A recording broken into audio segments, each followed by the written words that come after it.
Мужчина Максим, несущийся по улице, едва сдерживался от бега, когда наступала темнота. Этот летний вечер был обычным, рабочей неделей. В это время обычно все нормальные люди уже давно находятся дома. Максим спешил в магазин перед его закрытием. Он утратил скорость, заметив, что у входа в магазин стоит маленькая девочка еще не дошкольного возраста, сжимая в объятиях рыжего щенка. Подойдя к ребенку, Максим присел рядом на корточки. Девочка взглянула на него своими небесно-голубыми глазами и сказала: «Простите, не могли бы вы купить булочку для моего щенка?» Максим не задумывался долго, когда увидел девочку, просившую булочку. Он сразу понял, что это не для животного и что ребенку нужна помощь. Ведь он не мог просто так стоять в темноте и просить еду. Так щенок любит булочки. Улыбнувшись, спросил Максим у девочки.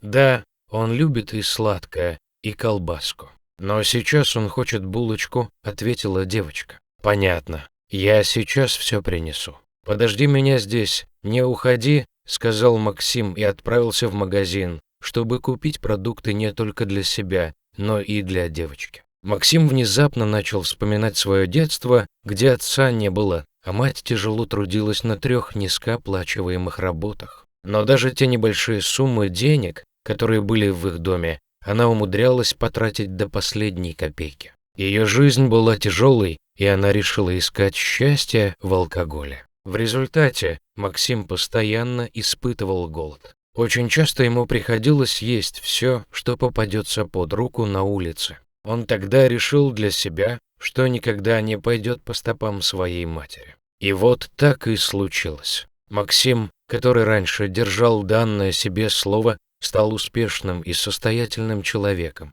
У него была хорошая зарплата и собственная квартира. Однажды, когда Макс стоял у магазина, он увидел, что в глазах незнакомой девочки было то же самое, что он когда-то видел в глазах грязного мальчишки из первого подъезда.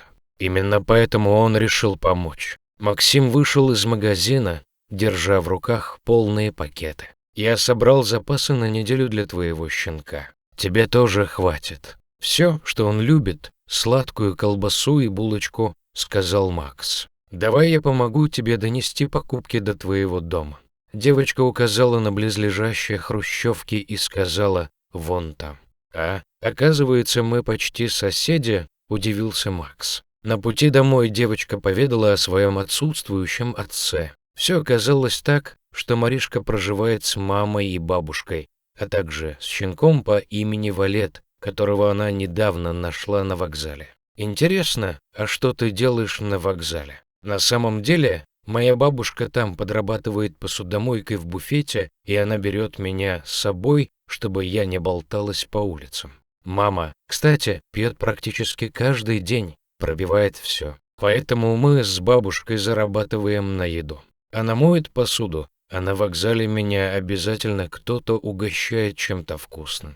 Особенно Маришку жаловала старая бабушка Зина, которая продавала пирожки. Она старалась накормить малышку плотнее, давая пирожки не с капустой, а с мясом или сладкими с повидлом. Захаживала девочка в обносках с великодушными соседями, которые отдавали вещи от своих выросших детей. Подношенные штанишки, ботиночки с потертыми носками, вязаные шапочки. Макс отнес пакеты до квартирных дверей, положил на пол, попрощался с новой знакомой, позвонил в дверной звонок и поспешил уйти. Все это слишком разбудило его детские воспоминания. В небольшом станционном городке поезды останавливались часто и долго стояли, пропуская составы соседних веток. Уставшие пассажиры выскакивали из вагонов, чтобы размять ноги, курить, покупать у станционных торговок пирожки, вареную картошку, соленые огурцы. Вокруг бурлила жизнь. Макс уже год работает на новой работе, и каждый день он ездит через железнодорожные пути. Недавно он зашел на вокзал, чтобы купить журнал. Сразу же он заметил Маришку, сидящую на лавочке рядом с рыжим псом.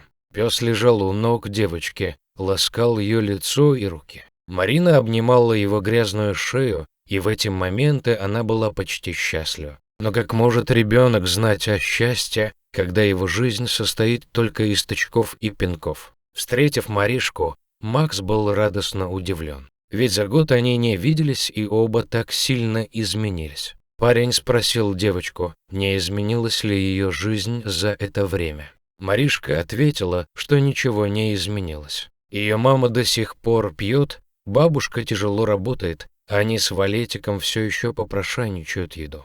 Максу было больно слышать такие слова от Марины, ведь она так сильно выросла и уже все понимала. Подавленный мужчина направился домой, размышляя о том, как помочь девочке и ее семье. По пути к железнодорожным путям он услышал громкий лай Валета. Когда скорый поезд прибыл на перрон, на вокзале была полная суета и никому не было дела до маленькой девочки и ее собаки. Но пес продолжал лаять все громче и с яростью.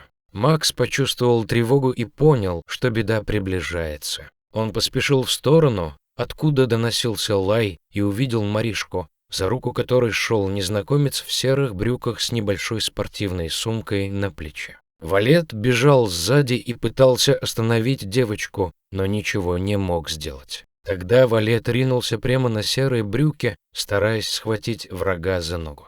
Собака отлетела после того, как мужчина нанес ей удар ногой. Она взвизгнула и побежала прочь. Мужчина решил сделать вид, что поднимает что-то с земли, чтобы отступить от собаки. Однако собака не сдалась. Она подняла верхнюю губу и показала ряд острых зубов, затем сделала шаг вперед. Собака припала передними лапами к земле и злобно залаяла. Маришка хотела броситься на помощь собаке, но незнакомец схватил ее за руку и вытащил с платформы.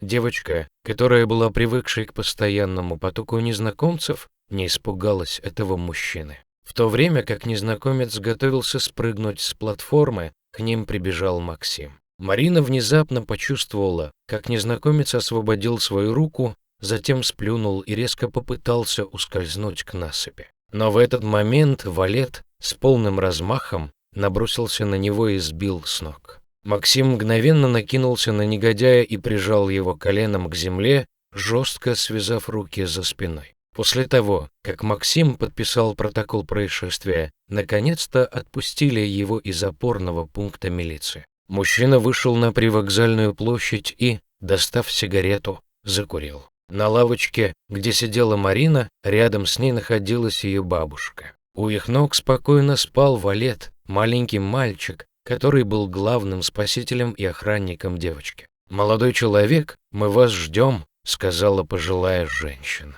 «Всячески хочу выразить благодарность за все, что было сделано в нашу пользу, но не знаю, как это сделать. Прошу прощения, Марина Евгеньевна», но Макс поперхнулся дымом от сигареты. «Марина Евгеньевна, это непременно вы. Абсолютно уверен, что это именно вы. Простите, но сразу не узнал, ведь прошло так много лет». Перед ним стояла уважаемая учительница биологии, которую он очень любил. Как так вышло? Почему так? Как это случилось, что вы моете грязную посуду на вокзале? Вы же старше лишних хлопот. Вы же заслуженный преподаватель. Почему так? Пожилая учительница заплакала. Она также узнала своего любимого выпускника Максима Капустина, и ей стало очень стыдно и больно из-за возникшей ситуации. Сам же Макс ответил на вопрос, почему вы не обратились ко мне и не просили помощи. Хотя я, конечно, понимаю ваше решение. Все это случилось после того, как на привокзальной площади этого небольшого города никто никогда больше не видел пожилую женщину, ее маленькую внучку и отважную рыжую собачку. Максим сделал все возможное, чтобы эти две женщины больше никогда не нуждались ни в чем. Если вам понравилась эта история, не забудьте поставить лайк и подписаться на наш канал, ведь впереди еще много интересного. Желаю вам всего самого доброго.